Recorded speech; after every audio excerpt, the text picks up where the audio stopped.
In this video, I'm going to cover Chapter 5, and I'm going to specifically be looking at indexes, or indices as they're called. Either word applies.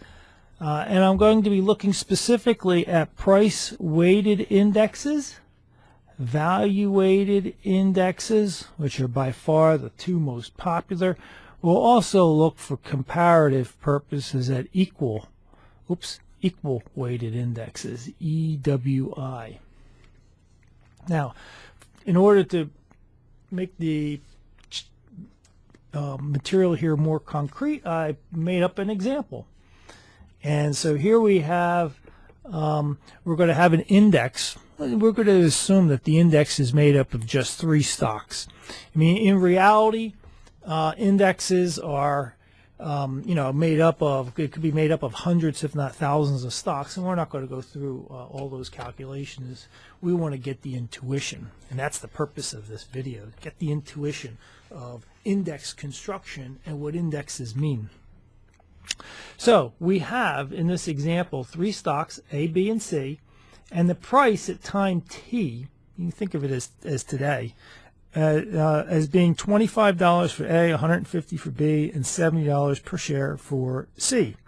And at PT plus 1, think of it as, time t plus 1 year. It could be 1 month, but it's just one extra tick in time. And so we got 30, 120, and $70 per share. The quantity, the number of shares outstanding, and that's what Q stands for, is there's 1,000 shares of A, there's only 100 shares of B, and 500 shares of C. Okay. So now the first thing we want to do is we want to look at price-weighted index.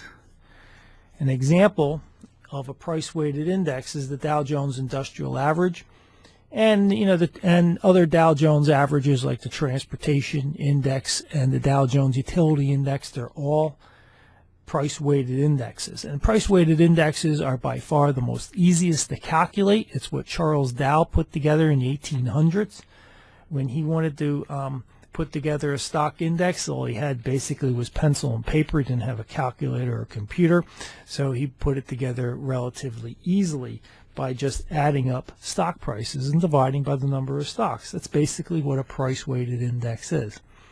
And like I said, the Dow Jones Industrial Average is a price-weighted index. It's probably the most popular index out there.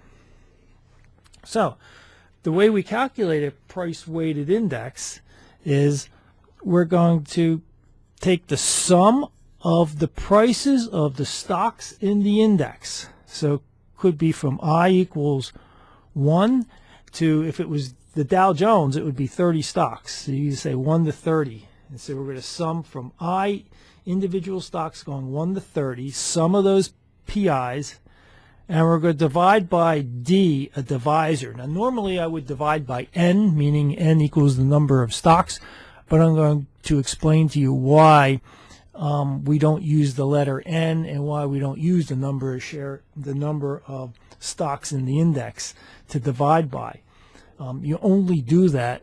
You only divide by N, the number of stocks in the index, at the very first time you're computing it.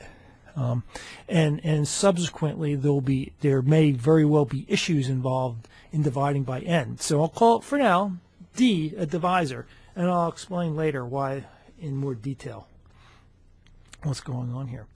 So in terms of our example, we can calculate the price-weighted index as being, for period T, the price-weighted index is 25 plus 150 plus 70. Those are the share prices, divided by 3, and we get an index of 8167. Okay, not so bad. We do the same thing at t plus 1. And so we're going to take the 30 plus 120 plus 70, divide it by 3, and we get 73.3. And we say, look at that. The stock market has dropped, right? That's what it looks like. The stock market has dropped, and you look at here and let's say, let's see. Well, stock A, it went up $5, but stock B dropped 30. C stayed the same. So really, it's this stock B really had a big influence on the index itself. And so the stock market as a whole went down. Okay, that's basically a price-weighted index. Now, what you see here is that with a price-weighted index, literally read it off, which stocks get the most weight in an index? Well, the stocks that get the most weight depend on the price. Stocks with the highest price get the most weight, and I'll explain that in a little bit, but you're starting to see it right here with this high price stock. Okay, because look, 25 to 30 is a 20% increase. 150 to 120 is a 20% decrease. They didn't offset each other according to this index. The high price stock had the bigger influence on this index. Okay?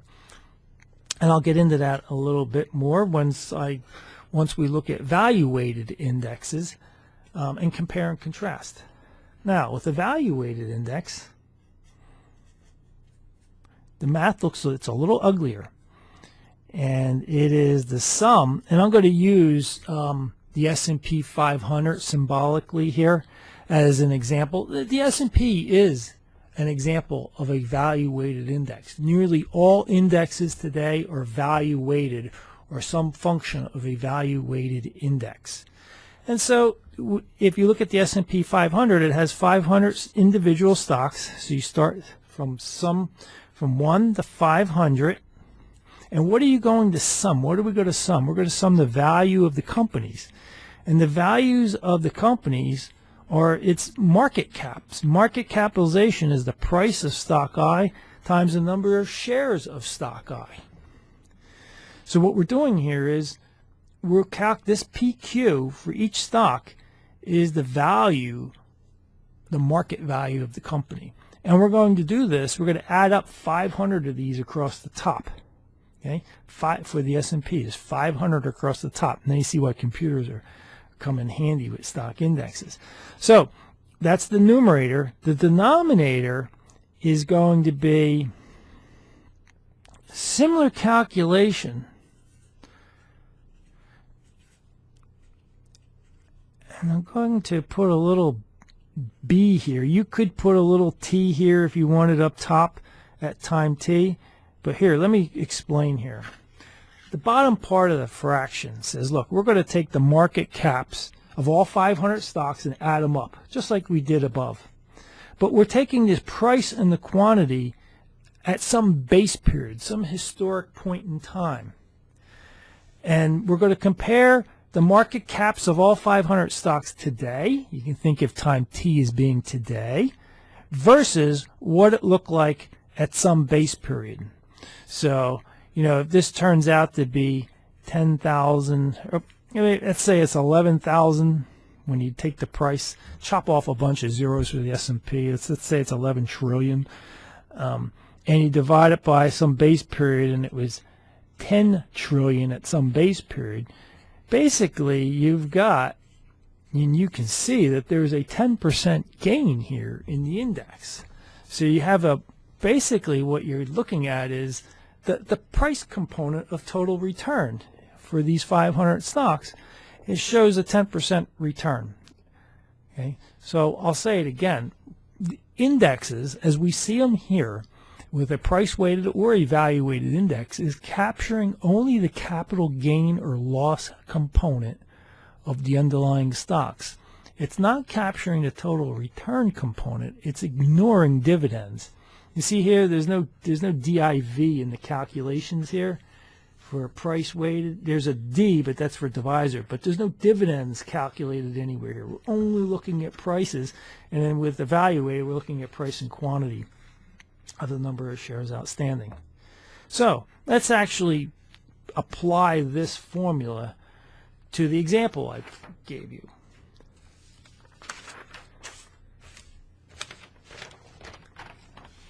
Now, I'm going to tell you that when you start a value-weighted index, when you start the value-weighted index at time T, the index is always going to be, put a little colon here, it's always going to be 100. And it's set up and designed that way. Because what we're going to do is, I'll show you, just to prove it to you. We're going to take, at the base period, we're going to calculate. We're going to assume time t is the base period. Base. And so let's calculate the index at the base period. So we're going to take 25 times 100, 150 times 1,000. 150 times 100.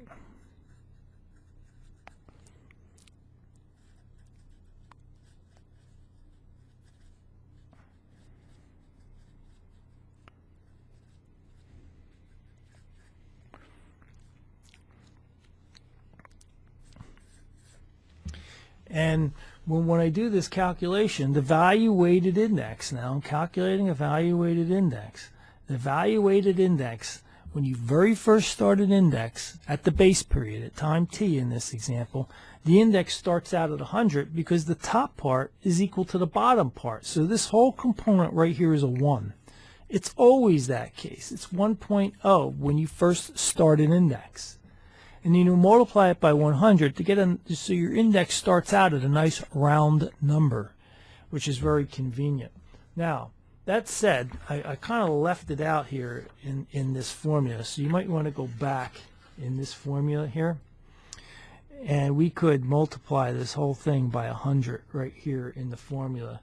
So it starts out at a nice round number, and this would end up being 110, just to complete that example earlier. So multiply this by 100. And boom, base period is always 100. So when you get a problem like this and you want to know what is the value of the index at the base period, you don't have to do any calculations. It's 100. Now, at the next time period, there's going to have to be some calculations because you're one step ahead in time. So you're going to have to do the calculations. You're going to need to ask yourself, what is the market value of the index at time t plus 1? Well, it's $30 times 1,000 shares plus $120 times 100 shares plus $70 times 500 shares divided by the base.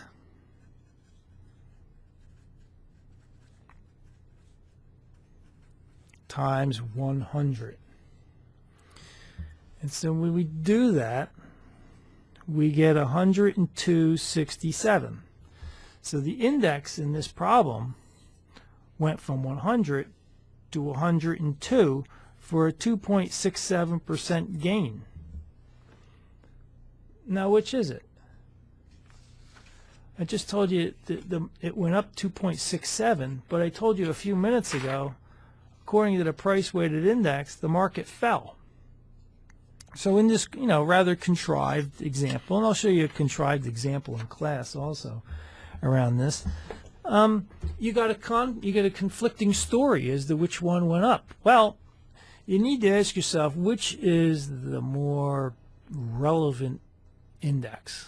Both were physically, mathematically, I both calculated them correctly, but which is the more relevant, more economically intuitive index? And it turns out to be the value-weighted index turns out to be more intuitive because we're looking at market capitalization and the values of the firms, which are important. And so you can look at those values of the firms, being the P times the Q, those market caps, as representing the value of the overall economy. So bear with me here. Think about this for a second. If you assume that the S&P 500 is a benchmark index, and you assume that it represents the value of the economy, big leap, but use your imagination a bit. Say the S&P 500 represents the value of the U.S. economy. You would want to know whether or not that value has gone up or gone down over time, and that's what a value-weighted index will tell you. A price-weighted index like the Dow Jones Industrial Average will not tell you that because all it deals with is price. It doesn't look at the size of the company. It's only looking at the size of the price. Price by itself tells you almost nothing. I say almost because, if you see a penny stock, that price is telling you something. But when you look at a stock that's 20 versus 25 or 100 or $1,000, that price, the information content from that price is almost useless because you don't know how many shares are outstanding. If a company decides to issue a lot of shares, well, the price will be lower than if a company only decides to issue a few shares. So value-weighted indexes are far more valuable to people in finance and to economists trying to measure and gauge the value of an economy, or at least the underlying companies in the economy. Now, one of the good things about value-weighted indexes is when there is a stock split, the number of shares adjusts and the price adjusts also. So if you have a 2-for-1 split, a price will chop in half, but the number of shares outstanding will double. The market cap of the stock remains unchanged, which makes sense because a stock split is nothing but an accounting gimmick, right? It's just making the shares more accessible to the average investor. So they split the stock price and half of it, or they could make it a 3-for-1 and divide it up into 3 pieces, equal values, and so on. So a stock split has no implication on market cap, so it doesn't affect these value-weighted indexes. But a split will influence a price-weighted index. So what do they do now when you have what do we do when we have a price-weighted index? What does Dow Jones and Company do? Well, let me show you. First of all, when a stock splits, it doesn't really have any, like I said a minute ago, it has no implication to a company in reality in terms of its value. And so you don't want a stock index to pick up on stock splits. And so we can do that by recalculating a divisor. So when we did the price-weighted index a couple minutes ago, we had 25, we had 150, we had 70, and we divided by 3 because we had 3 stocks in the index, and we came up with 8167. That was the value of our index. Now let's assume right after we calculate this index, after the market closes, let's assume that there's a 2-for-1 split in stock B. 2-for-1 stock B. So now let's recalculate the divisor, keeping the index unchanged because we don't want the index to change every time there's a stock split because it doesn't have any economic, there's no economic value to a stock split. So we're going to put in 25. Stock A remains unchanged. Stock B is now worth 75 on a 2-for-1 split. Stock C is unchanged at 70. We're going to figure out what D is going to be. We're going to have a new divisor because we want this to remain at 8167. So when we do this, we cross multiply, set them equal like we did before. And D now equals 2.08, which is below what it was at 3. And so when you have stock splits, your divisor is going to drop off. Now, over time, your divisor in a price-weighted index is going to change anyway. It's going to change for a couple of reasons. There's going to be stock splits. There could be large accounting stock dividends. There often is stocks that are coming in and out of the index. I mean, think about it. If the Dow Jones Industrial Average started out in the 1800s, none of the stocks that you see today are there, except I think General Electric is the only one that's been in the index the whole time. So you have stocks, for example, you know, the index was heavy on railroads and utilities and steel back in those days.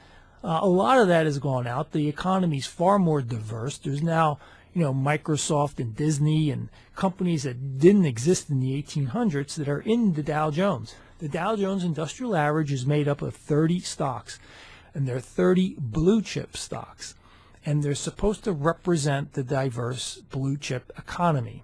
So what the stocks you see in the Dow Jones Industrial Average typically, nearly all of them you will know. They'll be household names.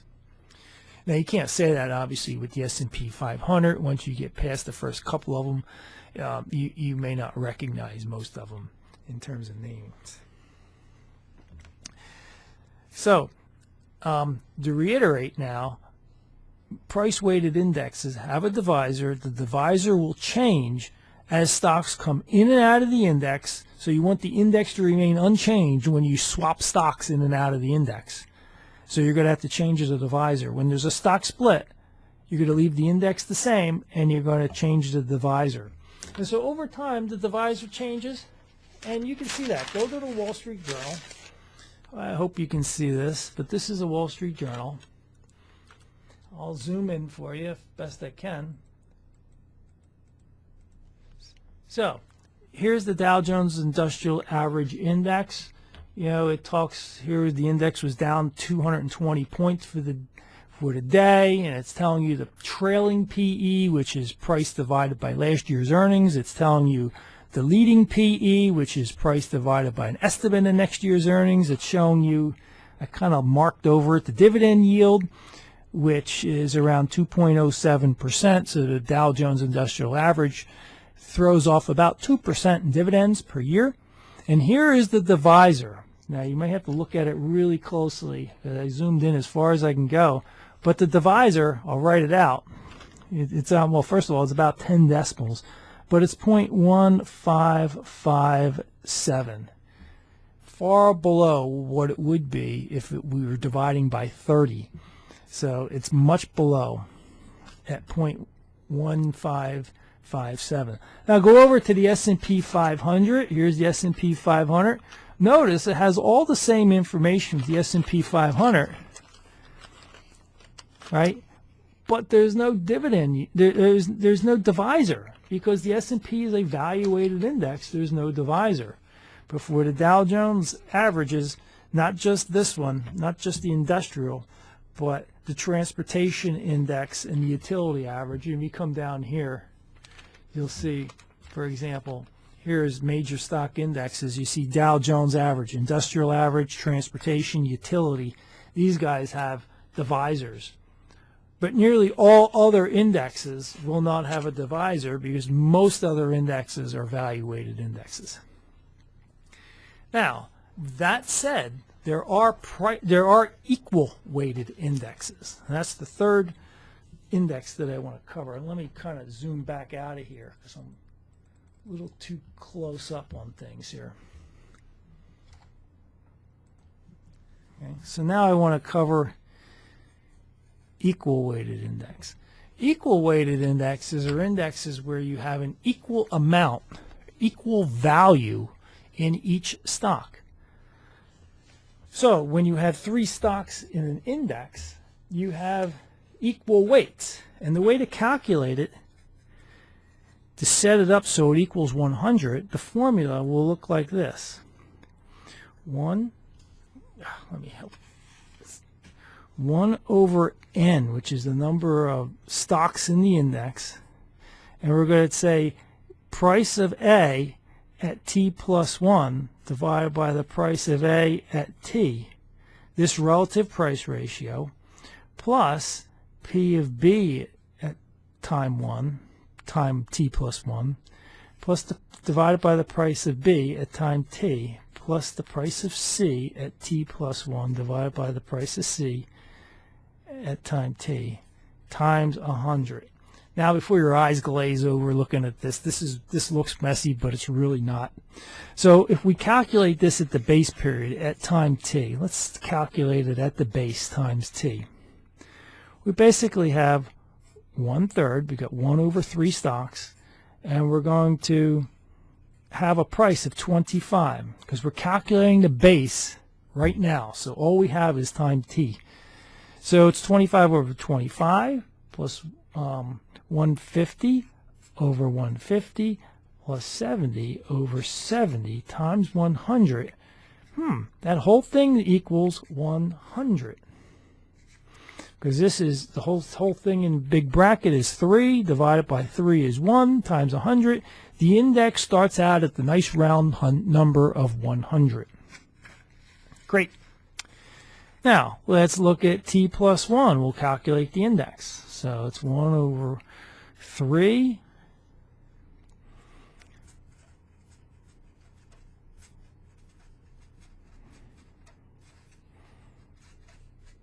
Ooh, look at this. When we calculate the equal weighted index, the equal weighted index is unchanged. It stayed at 100.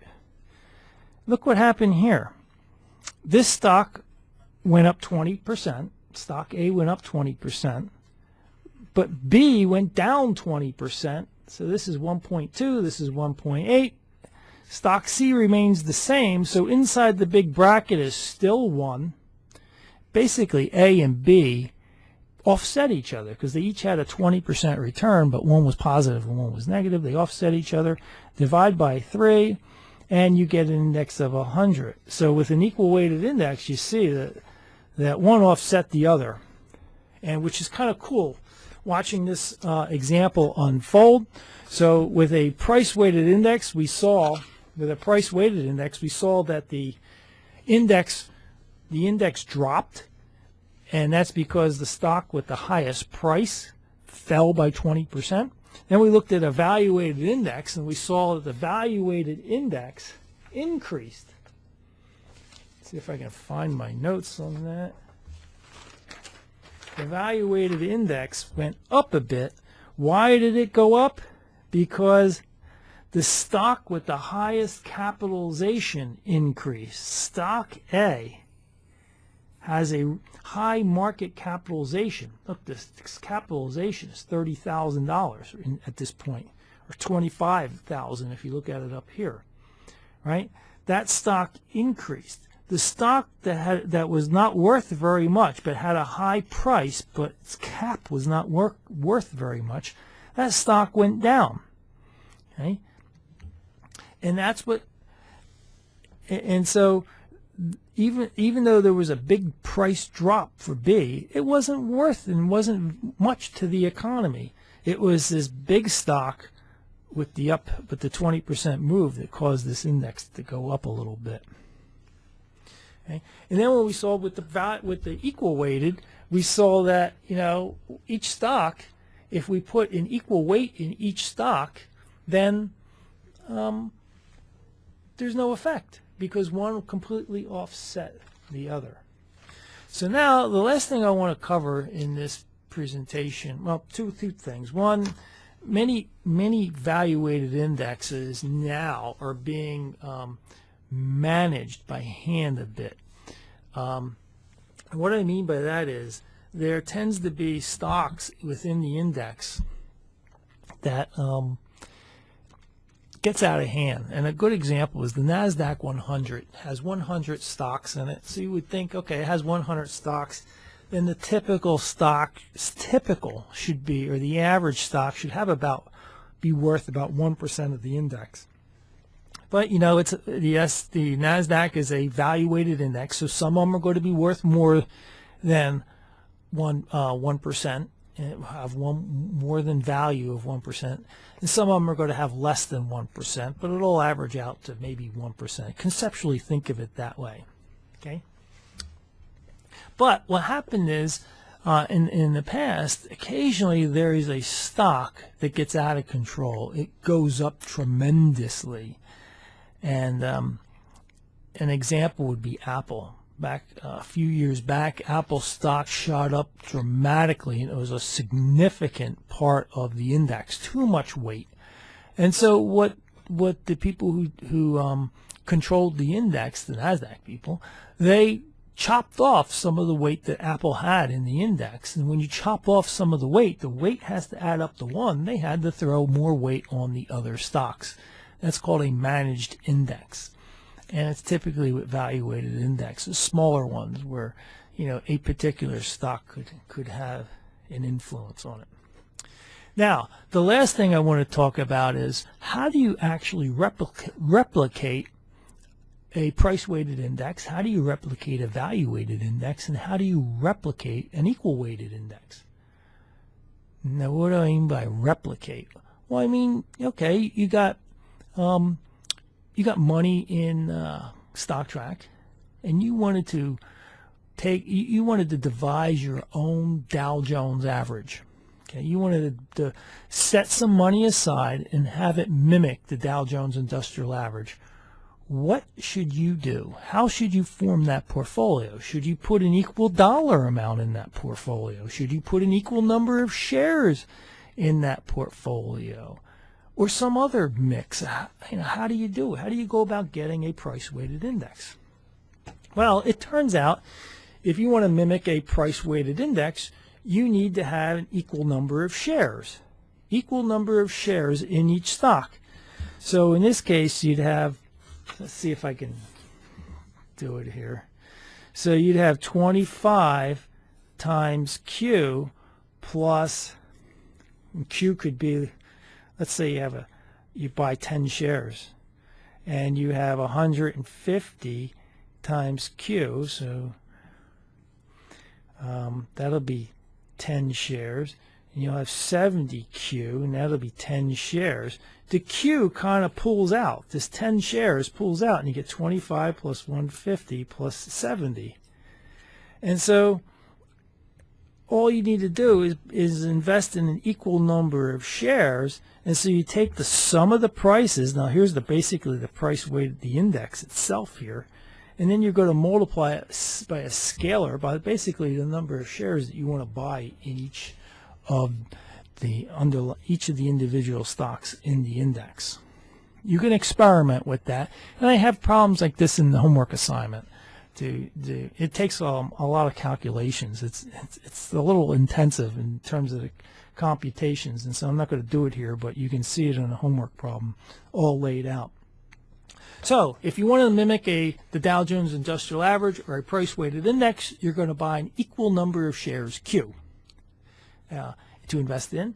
And if you wanted to mimic a value-weighted index, you're going to have to buy the number of shares in each stock is going to be proportional to the value of that individual stock relative to the value of the entire index itself.